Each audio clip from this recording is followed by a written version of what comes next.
विद्यानिकेतन विज्ञान कनिष्ठ महाविद्यालय दिग्रस येथे 11वी व 12वी प्रवेश देणे सुरू।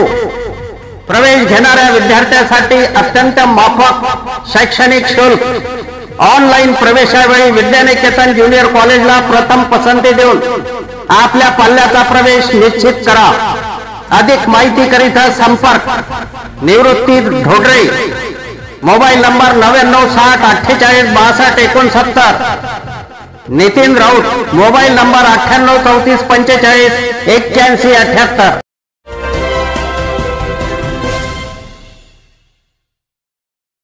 नमस्कार, मी सुरेश चिरडे। आपण पाहतात महाराष्ट्र 24 न्यूज। शिवराज दिवटे यांना मारहाण करणाऱ्या आरोपीवर मोक्का अंतर्गत कारवाई करा। अखंड मराठा समाज महाराष्ट्र राज्य शाखा दिग्रजचे निवेदन। मराठा सेवक शिवराज दिवटे यांना अमानुषपणे मारहाण करणाऱ्या आरोपीवर मोक्का अंतर्गत कारवाई करा व प्रकरण जलद गती न्यायालयात चालवा, या आशयाचे निवेदन अखंड मराठा समाज महाराष्ट्र राज्य शाखा दिग्रस यांनी तहसीलदार दिग्रस यांच्या मार्फत मुख्यमंत्री देवेंद्र फडणवीस, उपमुख्यमंत्री अजित पवार, उपमुख्यमंत्री एकनाथ शिंदे यांना दिले आहे। निवेदनावर दुर्गादास गायकवाड, दिलीप महिपाल, गोविंद गावंडे, सुरेश झोळ, अमर नरोडे, मंगेश गावंडे, गणेश कवटकर, राजू इंगोले, सूर्यकांत कदम, चंद्रकांत कदम, महेश कदम, राजू ठाकरे, रवींद्र कवटकर, बाळासाहेब इंगोले, संजय ठाकरे, अशोकराव तायडे, गिरीश साबळे, विशाल गावंडे, सुनील लबडे, अंकुश कदम, प्रथमेश पौळ, सतीश कदम, सचिन कदम, रवी डांगे, प्रवीण महल्ले, विजय गावंडे, गजानन मोरे इत्यादींच्या सह्या आहेत। जय शिवराय।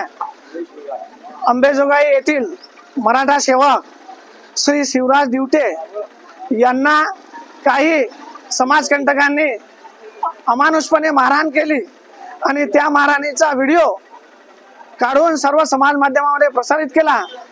या मारहाणीचा मी सर्वप्रथम मराठा समाज दिग्रजच्या वतीने जाहीर निषेध करतो आणि ज्या आरोपींनी शिवराज दिवटेवर अमानुषपणे लाठी हल्ला केला, मारहाण केली, या सर्व आरोपीवर योग्य ती कारवाई करण्यात यावी असे निवेदन आम्ही दिग्रजच्या वतीने माननीय तहसीलदार साहेबांच्या मार्फत मुख्यमंत्र्यांना दिलेला आहे।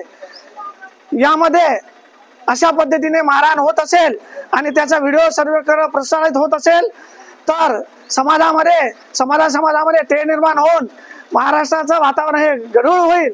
त्यामुळे मी सरकारला विनंती करतो की याची सर्व संबंधित आरोपीवर योग्य ती कारवाई करावी। धन्यवाद। अंबेजोगाई येथील मराठा सेवक शिवराज दिवटे यांच्यावर जो अमानुषपणे मारहाण करून त्यांना घायल केलेले आहे, त्याचा दिग्रस सकल मराठा समाजच्या वतीने मी जाहीर निषेध करतो आणि त्यांचे जे आरोपी आहे त्यांना योग्य ते शिक्षा व्हायला पाहिजे असे आम्ही तहसीलदारांना निवेदन दिलेले आहे।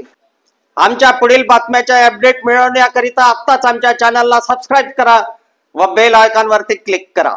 धन्यवाद।